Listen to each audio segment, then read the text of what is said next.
Setelah di part pertama kemarin diceritakan bagaimana Aang kembali setelah 100 tahun menghilang yang menyebabkan negara api menyerang 3 wilayah lain. Setelah bertemu dengan Avatar Kyoshi dan teman lamanya yaitu Bumi, Aang pun sadar akan peran Avatar di mana dia berniat untuk menuju ke suku air utara dan mempelajari pengendalian elemen air. There's something I have to do first. Sementara itu, Pangeran Zuko yang terlalu berambisi mengejar Aang justru mendapati pamannya sendiri yang menjadi korban, di mana dia akhirnya lebih memilih untuk menyelamatkan pamannya terlebih dahulu dan sementara melepaskan Aang. Let's get you home.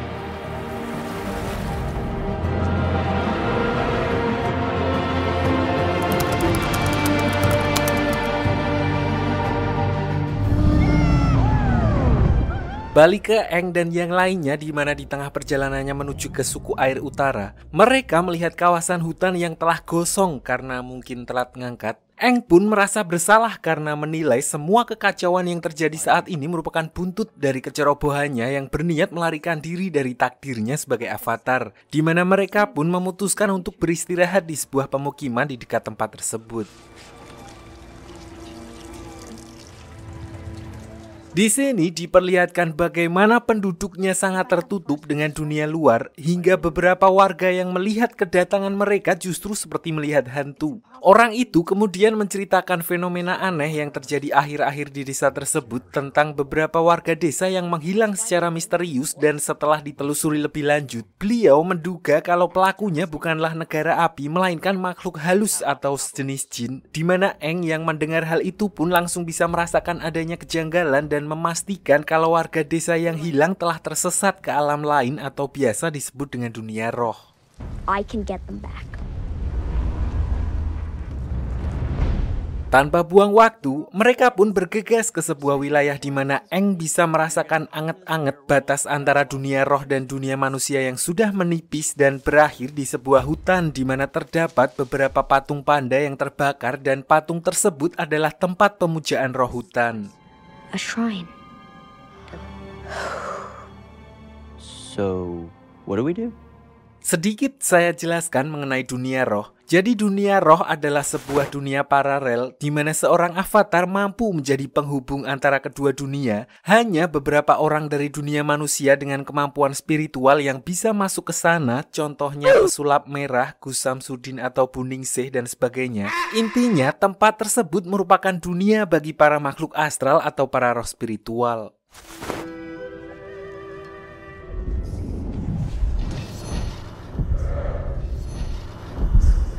Singkat cerita, setelah semalam suntuk bertapa, akhirnya Aang berhasil terhubung ke dunia roh. Tapi anehnya karena tipisnya batas antara kedua dunia di wilayah itu, Katara dan Sokka juga ikut terbawa bersamanya. Di sini mereka bertemu dengan burung hantu besar yang memiliki julukan roh pengetahuan.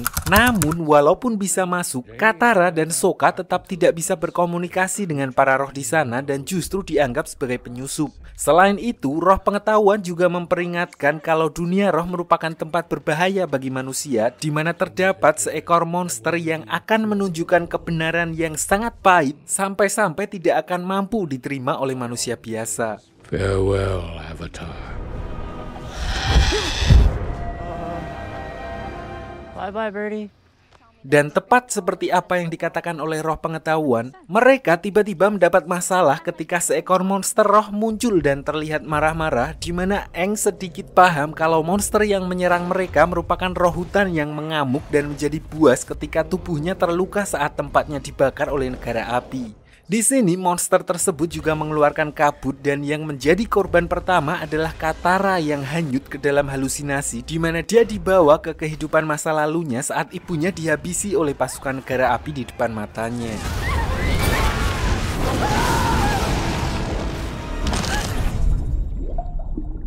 Kejadian serupa juga dialami oleh Sokka yang memperlihatkan masa-masa harmonisnya ketika ayahnya menganugerahkan dirinya sebagai salah satu ksatria suku air setelah berhasil melewati ujian. Tapi di belakangnya, semua orang meremehkannya karena penghargaan itu bukanlah usaha Sokka sendiri, melainkan atas bantuan dari pamannya, di mana kenyataan itu membuatnya seakan-akan menjadi seorang laki-laki yang tidak berguna.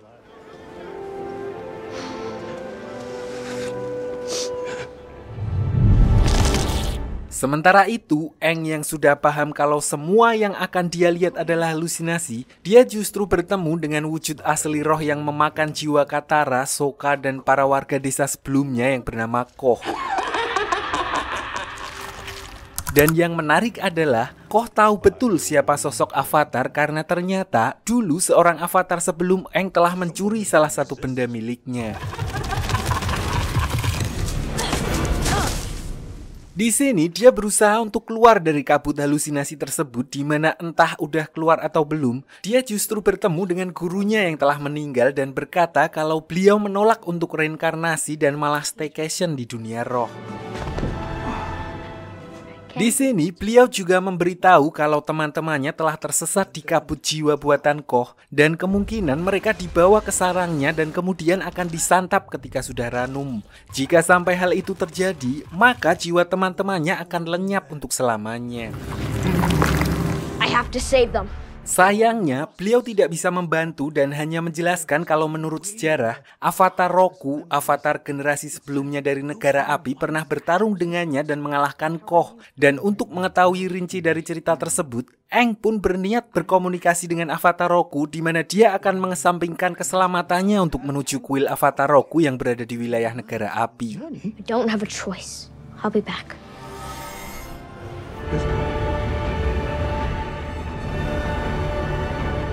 Sementara itu di sisi lain, diperlihatkan Pangeran Zuko dan Paman Iroh yang sedang berjalan di sebuah desa untuk mencari keberadaan Aang. Mereka pun sempat mampir ke salah satu cabang warung Bujazim untuk menanyakan tentang informasi seorang pengendali air yang berada di sekitar wilayah itu. Di sini Pangeran Zuko sengaja merahasiakan tentang Avatar agar berita tentang kemunculan kembali Avatar tidak tersebar. Namun ternyata orang-orang di sana justru telah mengetahui keberadaan Avatar yang kini berkelana bersama seorang pengendali air. Might be traveling with some waterbenders. Di tengah keputusasaan itu, Pangeran Zuko dan Paman Iroh dikejutkan dengan kemunculan seorang wanita bernama Jun yang menunggangi Sirsu, serigala berhidung tikus. Tapi biar gampang kita panggil saja pemburu bayaran, di mana dia sedang melakukan pekerjaannya sebagai penagih utang. Don't die, you idiot. Melihat sebuah kesempatan, Paman Iroh lalu mengusulkan kepada Pangeran Zuko untuk menyewa jasa pemburu bayaran tersebut untuk menangkap Aang. Walaupun harga sewanya melebihi UMR Jepara, namun si pemburu bayaran bekerja sangat profesional di mana dia hanya akan menerima bayaran jika tugasnya telah selesai. Mengetahui hal itu, akhirnya Pangeran Zuko pun setuju dengan kesepakatan tersebut. Tell me about this avatar. Singkat cerita, keesokan harinya diperlihatkan kondisi di kapal Pangeran Zuko yang mengalami sedikit masalah setelah komando diambil alih oleh Komandan Zhao yang telah diangkat menjadi seorang pemimpin armada oleh Raja Api Ozai. Dengan memanfaatkan posisi barunya itu, secara teknis Pangeran Zuko pun seharusnya juga harus mengikuti perintahnya. Namun Pangeran Zuko masih berusaha memerintahkan anak buahnya untuk kembali ke jalur semula. Sayangnya tidak ada yang mau menuruti perintahnya karena mereka tidak berani membantah perintah dari Komandan Zhao. Did you hear me? Resume course. What would happen if we didn't follow them? Selain itu, ternyata banyak dari mereka yang ngampet kepada Pangeran Zuko karena mereka telah menemaninya selama bertahun-tahun selalu mendapat perlakuan yang tidak mengenakan darinya. Sehingga mereka kehilangan respect terhadap Pangeran Zuko. Paman Iroh yang mendengar hal itu pun langsung mengingatkan anak buahnya bahwa mereka sama sekali tidak tahu apa yang telah dilewati oleh Pangeran Zuko selama ini. Than you can ever know. Di sisi lain, Aang diperlihatkan telah sampai di wilayah negara api dan mendatangi kuil Avatar Roku untuk meminta petunjuk darinya, sama seperti yang dia lakukan sebelumnya dengan Avatar Kyoshi. Namun begitu sampai di sana, dia justru langsung diserang oleh para biksu penjaga kuil yang seharusnya menghormati para avatar dan bersikap netral, justru berpihak kepada Raja Api Ozai ketimbang avatar itu sendiri. Untungnya ada satu biksu muda yang masih memegang teguh ajaran Avatar di mana dia membawa Aang ke kuil Avatar Roku berada dan tanpa membuang banyak waktu, Aang pun langsung memulai ritualnya sementara biksu muda itu berusaha untuk menahan para biksu lainnya yang berusaha menangkap Aang. I will hold them off for as long as I can. Step aside. Rest last of the non-believers. Di dalam dunia roh, Aang akhirnya bertemu dengan avatar Roku yang ternyata jauh berbeda dengan pandangan orang terhadap para penduduk negara api. Beliau adalah orang yang gemar bercanda, namun karena waktunya mepet, Aang langsung to the point dengan meminta tips and trick darinya untuk mengalahkan Koh agar dia bisa menyelamatkan teman-temannya karena menurut legenda, satu-satunya orang yang pernah mengalahkannya hanyalah avatar Roku. Anything you need. It has to do with Ko. Namun avatar Roku berkata kalau dia tidak pernah mengalahkan Koh karena hal itu mustahil dilakukan. Dia hanya mencuri sebuah totem yang sepertinya sangat berharga bagi Koh sebagai balasan karena Koh telah memakan jiwa istri dari salah satu avatar sebelum Roku. Mendengar hal itu, Aang pun kepikiran untuk menyudahi hal itu dan mengembalikan benda tersebut kepada siluman Koh karena di pertemuan sebelumnya dia juga sempat bertanya tentang sebuah benda yang dicuri oleh avatar darinya. Came into this world. Ko longs for the same thing we all do. So Aang pun langsung mengakhiri pertemuan tersebut dan mengambil totem yang dimaksud untuk dibawa kembali ke dunia roh. Namun baru beberapa langkah Aang keluar dari ruangan tersebut, dia tiba-tiba diserang oleh pemburu bayaran yang sebelumnya direkrut oleh paman Iroh hingga membuatnya tidak sadarkan diri.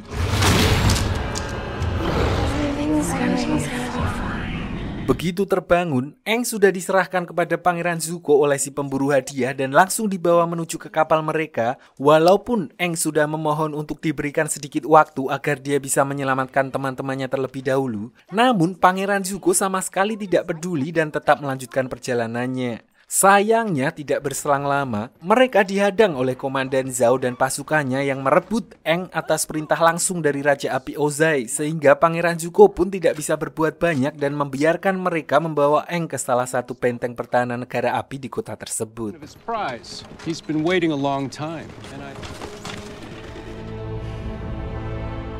Namun begitu malam tiba, Zuko memutuskan untuk pergi seorang diri dengan menggunakan kostum ninja, bahkan tanpa sepengetahuan pamannya untuk membebaskan Aang dari tahanan benteng negara api yang dikenal sangat ketat. Diperlihatkan juga kalau dia dapat dengan mudah menumbangkan beberapa penjaga dan menembus sampai ke ruang tahanan Aang tanpa menggunakan kemampuan apinya sama sekali.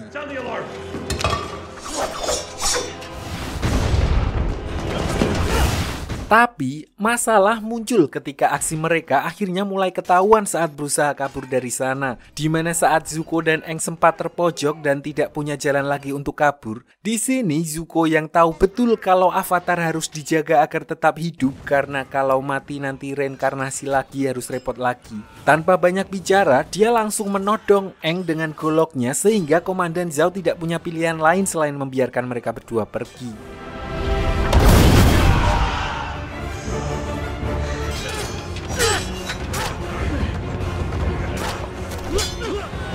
Hop on!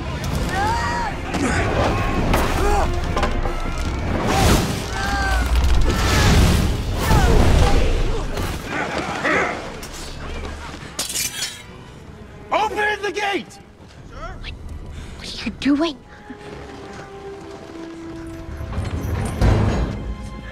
Namun begitu mereka berada di luar benteng, Komandan Zhao langsung memerintahkan seorang pemanah untuk menghabisi Zuko yang untungnya hanya mengenai ujung topengnya dan membuat luka gores yang tidak terlalu fatal. Disinilah Aang akhirnya mengetahui kalau yang menyelamatkannya ternyata adalah Pangeran Zuko sendiri, orang yang seharusnya juga ingin menangkap Aang. Walaupun begitu, dia memutuskan untuk gantian menyelamatkan Zuko dari kejaran pasukan negara api karena menilai Zuko pasti mempunyai alasan menggunakan topeng tersebut dan seolah Aang menyadari kalau ada sesuatu yang berbeda dalam diri Pangeran Zuko.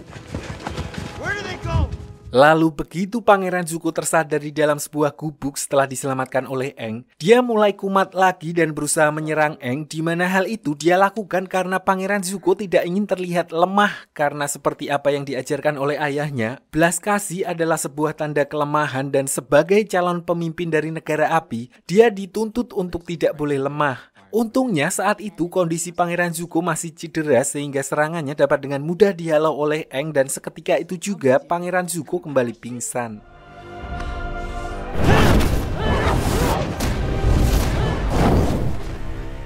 Karena tidak ingin memperpanjang urusannya dengan Zuko, Aang lalu membawanya ke Sekoci yang sebelumnya telah disiapkan Zuko untuk kabur dan mengirimnya pergi dari tempat tersebut agar dia bisa kembali ke kapalnya. Sementara Aang melanjutkan misinya kembali ke dunia roh untuk mengembalikan totem milik Koh dan menyelamatkan Katara dan juga Sokka. Di sisi lain, Paman Iroh yang sangat mengkhawatirkan kondisi Zuko diperlihatkan terus berjaga di dek kapal karena belum ada satupun kru yang mengetahui kabar Zuko. Di kesempatan itu, Paman Iroh juga menceritakan masa lalu Zuko kepada para anak buahnya yang sebelumnya tampak tidak terlalu menyukai Pangeran Zuko, karena ternyata apa yang mereka bayangkan selama ini tentang Pangeran Zuko sangatlah berbeda. You and the others were assigned this mission. Jadi dulu saat Pangeran Zuko masih gondrong, masih awal-awal kuliah, diceritakan kalau dia adalah seorang pangeran yang telah disiapkan untuk menjadi Raja Api pengganti ayahnya. Namun tidak seperti sang ayah, Zuko muda sama sekali tidak berhati dingin dan selalu peduli kepada pasukan negara api serendah apapun pangkat mereka. Hal itu dia tunjukkan saat sedang mengikuti rapat yang sedang membahas rencana penyerangan negara api ke wilayah suku pengendali tanah yang dikenal kokoh, sulit tembus. Saat itu, Zuko memberanikan diri untuk menentang rencana salah satu jenderal yang telah disetujui oleh ayahnya, di mana mereka berniat untuk mengorbankan satu peleton prajurit negara api yang dianggap paling lemah untuk memancing pertahanan suku pengendali tanah. You're gonna sacrifice them. They won't. Sacrifice is a part of war. Namun ternyata sikap belas kasihnya itu justru dianggap salah di mata ayahnya, bahkan dianggap telah mempermalukannya di depan umum, dan sebagai konsekuensinya, Pangeran Zuko harus menyelesaikan perselisihan tersebut pada sebuah adat pertarungan 1 lawan 1 milik negara api. Agni Kai. Tapi di sini Zuko sama sekali tidak menduga kalau yang akan menjadi lawannya ternyata adalah ayahnya sendiri, sehingga dia berusaha mati-matian untuk meminta pengampunan dari ayahnya. Dan meskipun ayahnya sempat mengalah di pertarungan tersebut, Zuko justru tetap menahan diri sehingga menilai kalau sifat welas asih anaknya adalah sebuah kelemahan. Raja Api Ozai justru menghukumnya dengan bekas luka bakar di mata kirinya.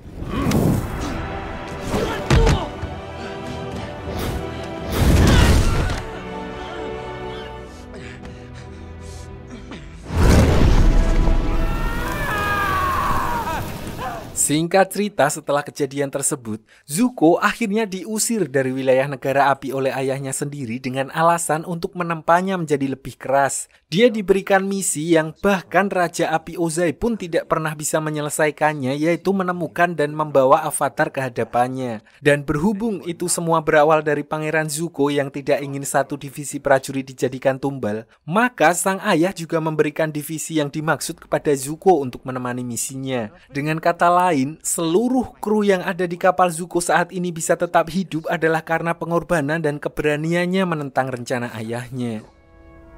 As your crew. Tidak berselang lama setelah Paman Iroh menceritakan kejadian tersebut, Zuko kemudian kembali ke kapal di mana seluruh kru kapal di sana akhirnya memberikan penghormatan yang pantas yang dia dapatkan, terlepas dari caranya memimpin yang mungkin masih jauh dari kata sempurna.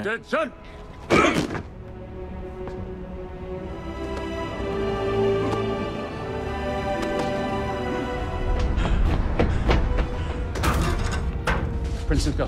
Namun belum genap 24 jam kembali ke kapal, Pangeran Zuko kembali mendapat masalah ketika bawahannya memberi kabar mengejutkan tentang ayahnya yang menyuruh Komandan Zhao untuk menjemput Pangeran Zuko malam ini juga dan akan disidang karena dia diduga telah berkhianat. Entah bagaimana bisa dia mengetahui kalau orang yang bertopeng yang menyelamatkan Aang adalah Zuko. Namun yang terpenting sekarang, Paman Iroh langsung menyuruh Pangeran Zuko untuk segera meninggalkan kapal menggunakan Sekoci sebelum pasukan suruhan ayahnya datang untuk menjemputnya.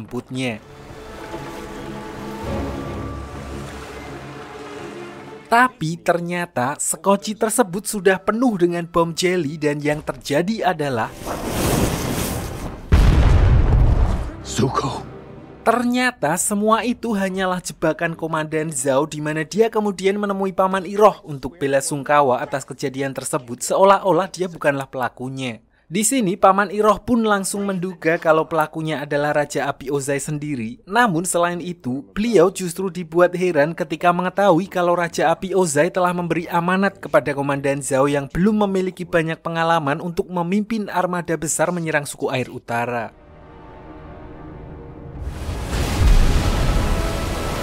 Begitu kapal mereka hampir sampai di wilayah suku air utara, Paman Iroh sempat mempertanyakan soal taktik perang yang akan digunakan oleh Komandan Zhao karena beliau menilai wilayah suku air utara dilindungi dinding es yang sangat kokoh yang bahkan pasukan negara api belum pernah berhasil menaklukkan dinding es tersebut. Namun Komandan Zhao terlihat yakin banget kalau misi kali ini akan berhasil karena kapalnya telah dilengkapi senjata terbaru yang mereka impor dari Tulung Agung. Selain itu, dia juga memiliki senjata rahasia yang masih tersimpan rapi di dalam kotak.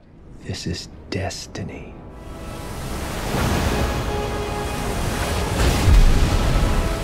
Disinilah di luar sepengetahuan Komandan Zhao, Pangeran Zuko ternyata masih hidup dan menyamar sebagai salah satu pasukan, di mana Paman Iroh kemudian menceritakan semua rencana Komandan Zhao kepada Pangeran Zuko. Intinya, Komandan Zhao berniat menyerang suku air utara secara terang-terangan dari depan dan oleh karena itu, Paman Iroh mengajak Pangeran Zuko untuk merencanakan plan B kalau terjadi sesuatu yang akan membahayakan nyawa mereka. He's working with someone else.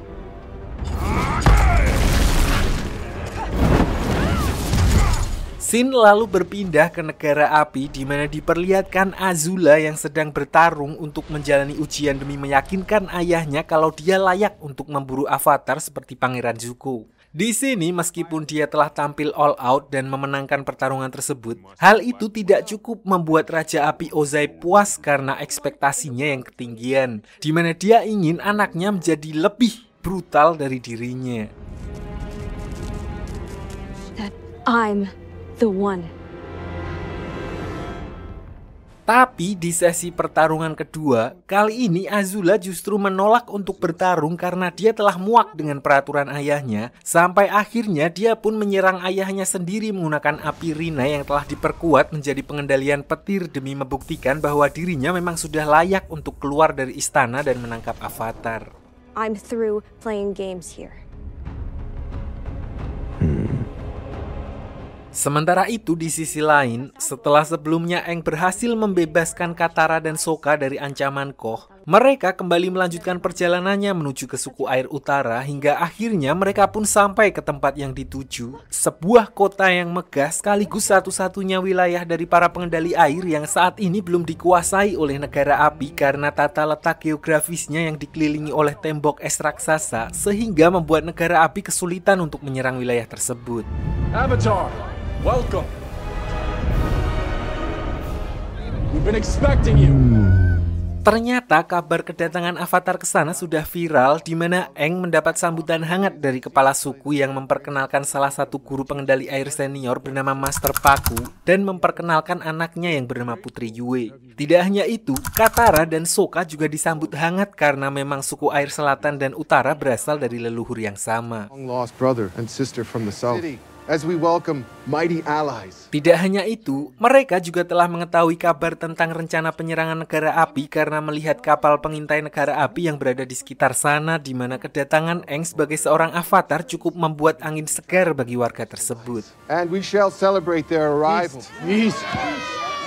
Namun di saat Master Paku dan kepala suku meminta pendapat dan arahan untuk membendung serangan dari negara api, Aang pun menjawab kalau dia baru menguasai pengendalian udara dan justru kedatangannya ke sana adalah sekalian untuk meminta bantuan mereka mengajarinya pengendalian elemen air. Di mana pernyataan tersebut otomatis membuat kepala suku dan Master Paku kecewa karena telah berekspektasi terlalu tinggi, namun tetap saja akhirnya mereka harus mengandalkan diri mereka sendiri. It seems we won't be able to count. Melihat kekecewaan itu, di sini Aang meminta bantuan Putri Yue untuk mengantarnya ke kuil avatar Kuruk, avatar generasi sebelum Roku dan Kyoshi, di mana Yue pun menceritakan kalau dulu avatar Kuruk lebih sering berada di dunia roh sehingga seakan-akan mengesampingkan dunia nyata dan oleh karena itu beliau menjadi seorang avatar yang kurang disegani. Namun apapun itu, beliau pasti mempunyai alasan sendiri dan untuk itulah Aang berniat untuk menemuinya dan meminta bantuannya seperti avatar Kyoshi sebelumnya yang seolah merasuki tubuhnya untuk membereskan semua masalah. Namun avatar Kuruk justru memarahinya dengan mengatakan kalau dirinya bukanlah avatar Kyoshi. Jadi dulu pada saat zamannya menjadi avatar, musuh yang dia lawan bukanlah dari dunia manusia melainkan dari dunia roh, di mana dia berusaha mati-matian untuk melawan monster astral yang dimaksud sampai-sampai istrinya pun ikut menjadi korban. Hasilnya, dia menjadi sering cekreh-cekreh di mana jiwanya pun sudah rapuh sehingga mustahil baginya untuk melakukan seperti apa yang avatar Kyoshi lakukan. Sebelum berpisah, avatar Kuruk memberi pesan kepada Aang yang intinya seorang avatar harus berjuang dan memikul beban berat sendirian tanpa mengharapkan bantuan orang lain. Being the Avatar means being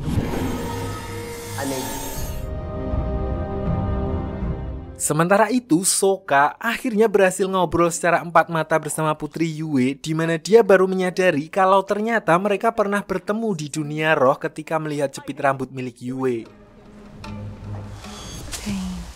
Di sini Yue lalu menceritakan yang intinya saat dia dilahirkan, dia sering sakit-sakitan sehingga ayahnya pun berdoa kepada roh bulan, di mana roh bulan yang mendengar doa tersebut lalu memberikan sebagian rohnya kepada Yue dan itulah alasan rambutnya berwarna perak dan juga dia bisa menjembatani dua dunia seperti layaknya seorang avatar.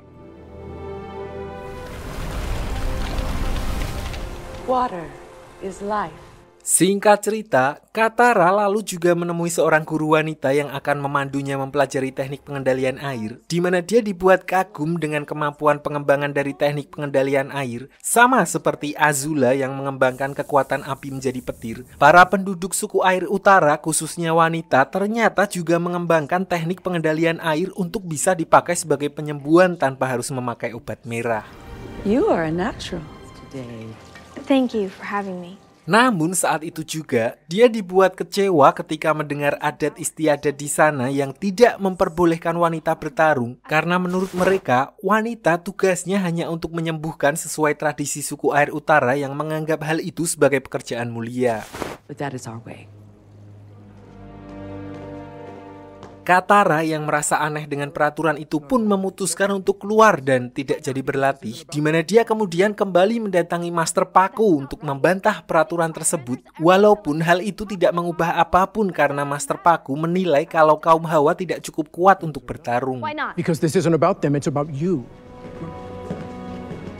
Tidak terima dengan perkataan Master Paku barusan, Katara lantas berniat menantang Master Paku duel untuk membuktikan kalau wanita juga bisa bertarung dan tidak bisa dipandang sebelah mata. Walaupun mungkin akan kalah, pasti kalah. Tapi hal itu bukanlah masalah baginya karena setidaknya hal itu bisa membuatnya lega. Awalnya Master Paku tentu saja menolak tantangan tersebut karena dia bukanlah lawan yang sepadan. Namun ketika Katara menyerangnya dari belakang, akhirnya beliau pun terpancing.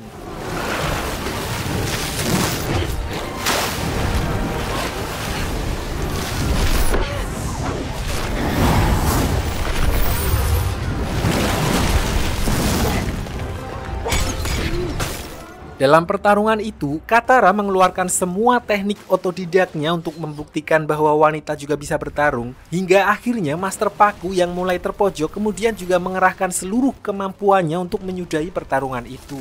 Walaupun kalah, namun Master Paku mengakui kalau Katara merupakan pengendali air yang cukup berbakat dan bahkan lebih hebat dari kebanyakan pengendali air pria di sana. An excellent waterbender.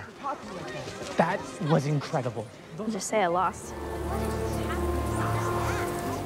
Dan akhirnya waktu yang ditunggu pun tiba di mana armada perang negara api akhirnya sampai di wilayah suku air utara. Di sini diperlihatkan Aang, Katara, dan Sokka maju lebih dulu untuk menyabotase salah satu kapal perang mereka dan berencana mengacaukan koordinasi armada negara api. Namun setelah berhasil merusak satu kapal, mereka baru menyadari kalau negara api telah bersiap dengan ratusan kapal lain yang sama sekali di luar perkiraan mereka.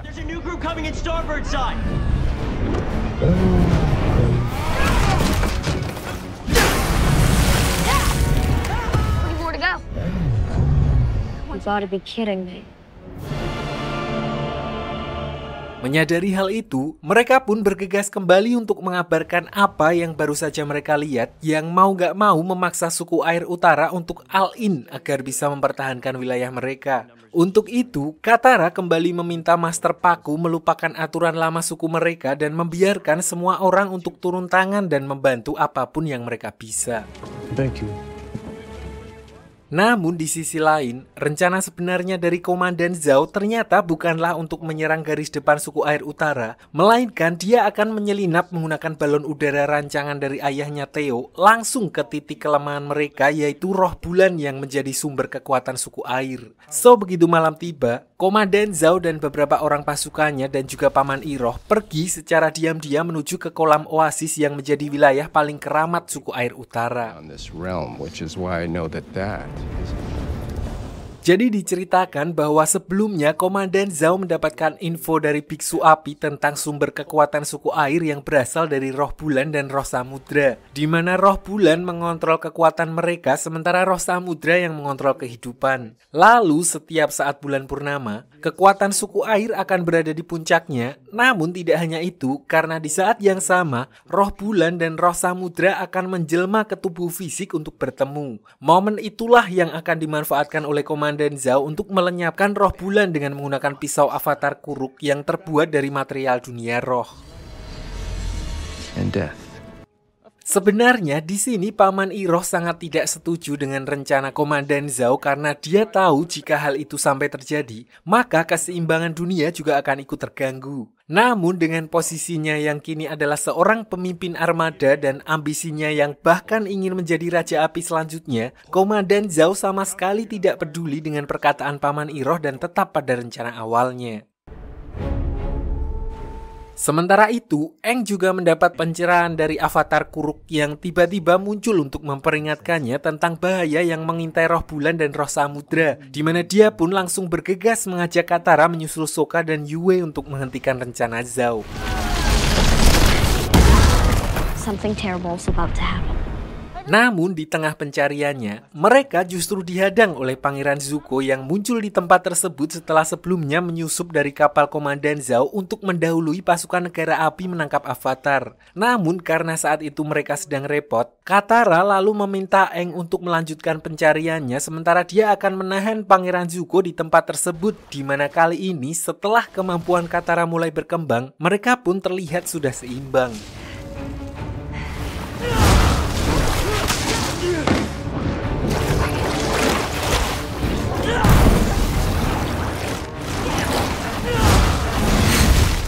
Sementara Katara bertarung dengan Pangeran Zuko, Aang akhirnya berhasil sampai di oasis suku air utara dan bertemu dengan Sokka dan Yue yang sudah lebih dulu berada di tempat tersebut. Lalu begitu melihat Komandan Zhao yang sudah menangkap ikan manifestasi atau jelmaan dari roh bulan, Aang tanpa ragu langsung keluar dan berkata kalau dia akan menyerahkan diri asal Komandan Zhao melepaskan kembali roh bulan. I'll go with you. Peacefully. Touching. Disinilah Paman Iroh melihat kesempatan, dia lalu melakukan serangan kejutan untuk melepaskan roh bulan dari tangan Komandan Zhao. Sayangnya, usahanya justru membuat Komandan Zhao tanpa ragu langsung menghunuskan pisau rohnya dan seketika itu juga bulan purnama langsung menghilang dari dunia bersamaan dengan kekuatan seluruh suku pengendali air. Yue!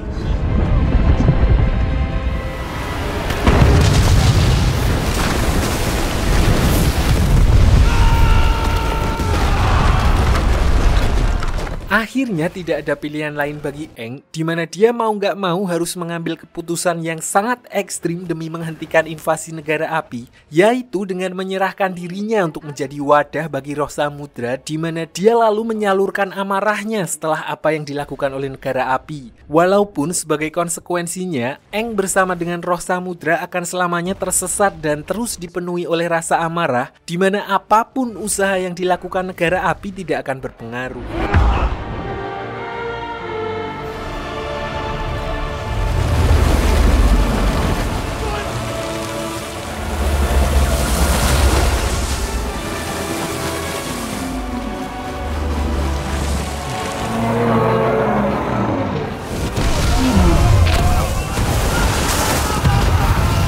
Di Di tengah kekacauan itu, Paman Iroh lalu bergegas mengajak Pangeran Zuko untuk meninggalkan tempat tersebut karena selanjutnya hanya akan ada kehancuran bagi mereka dan tidak berselang lama, Pangeran Zuko justru melihat Komandan Zhao yang juga sedang berusaha melarikan diri, di mana dia tanpa ragu langsung menghajarnya untuk melampiaskan amarahnya karena gara-gara dialah semua rencananya rungkat.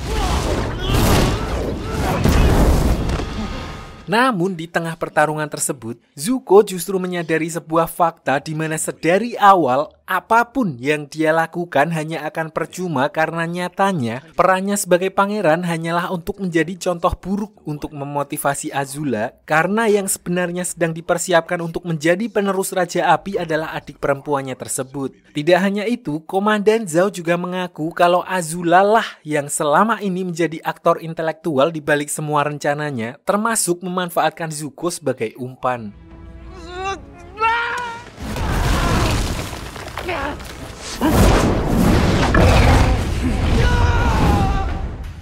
Sementara itu, setelah Roh Samudra menciptakan gelombang tsunami dan meratakan seluruh armada negara api, Yue terpikir sebuah cara untuk mengembalikan roh bulan dan menghentikan kemarahan Roh Samudra, yaitu dengan mengorbankan dirinya sendiri karena sebagian roh bulan ada di dalam dirinya dan sekarang adalah waktunya untuk mengembalikannya, walaupun artinya dia harus mengorbankan dirinya sendiri.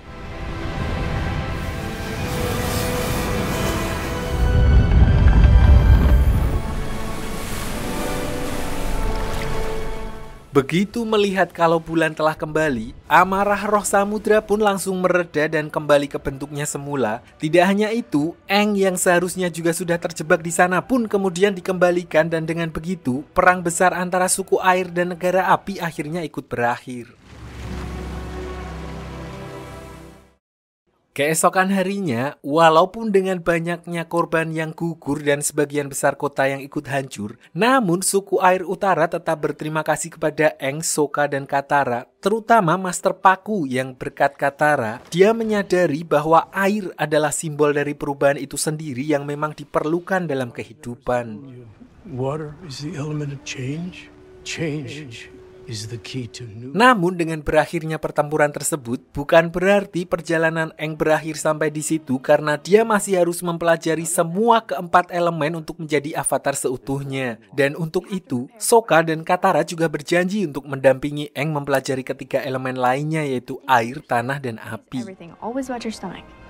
Food is always the right answer. Di sisi lain, Raja Api Ozai akhirnya menerima kabar bahwa rencana serangan mereka ke wilayah suku air utara gagal total dan Avatar sendiri dikatakan masih hidup. Namun, dia sama sekali tidak kaget mendengar hal itu karena menurutnya wilayah utara memang tidak mudah untuk ditaklukkan. The North was never the true target. Selain itu, serangan tersebut juga ternyata hanyalah pengalian dan itulah alasannya menggunakan armada besar yang dipimpin oleh komandan yang belum begitu berpengalaman karena target utama mereka sebenarnya adalah kota Omasu. Dan berkat serangan tersebut, untuk pertama kalinya dalam 100 tahun, pasukan negara api yang dipimpin oleh Azula akhirnya berhasil menaklukkan kota Omasu dan menangkap Raja Bumi. Dan cerita pun selesai.